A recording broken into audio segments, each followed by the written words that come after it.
Well, good morning. I'd like to start this morning by reading a short passage from the book of Ecclesiastes. It's Ecclesiastes chapter 3, and it's a passage that we know quite well, and it's all about time. And it starts, "There is a time for everything, and a season for every activity under heaven.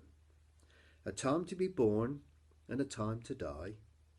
A time to plant and a time to uproot, a time to kill and a time to heal, a time to tear down and a time to build, a time to weep and a time to laugh, a time to mourn and a time to dance, a time to scatter stones and a time to gather them, a time to embrace and a time to refrain from embracing, a time to search and a time to give up, a time to keep and a time to throw away, a time to tear and a time to mend, a time to be silent and a time to speak, a time to love and a time to hate, a time for war and a time for peace."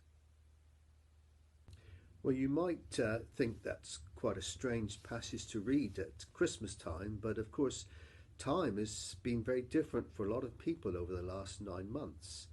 A lot of things that we used to enjoy doing, we can't do anymore, and things that we want to do, we can't do anymore. And sadly, those that have either lost their job or been furloughed from work have had a lot more time on their hands. And so time has been very different now for a great many people. Christmas can be a very busy time of year. And in the various jobs that I've been involved in, Christmas has always been a hectic time of the year. And I've always been quite glad when Christmas has come and gone so that I can have a bit of a breather. Well, one thing I always look forward to at this time of year is the fact that by now the shortest day has passed.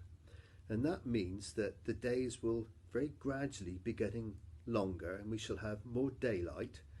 And we've got something to look forward to in the fact that spring is not terribly far away now.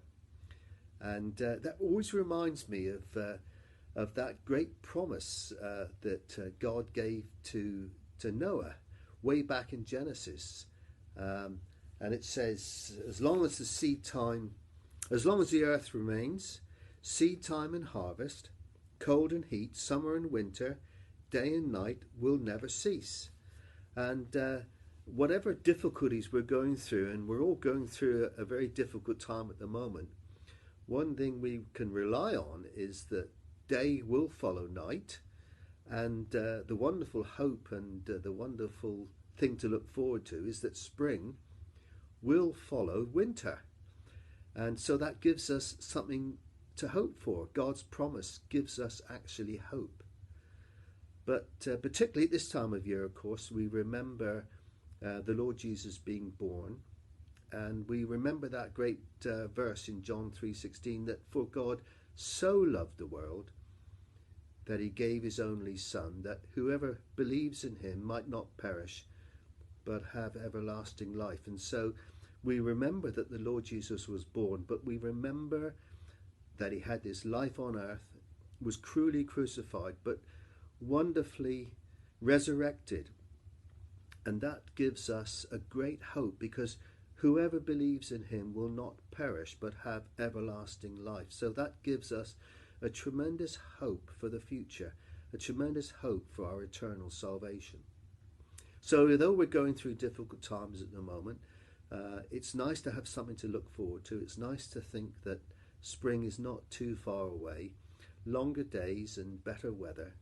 But the great thing for us never to forget is that we have a hope that's far better than that, a hope of our eternal salvation if we put our faith and trust in the Lord Jesus.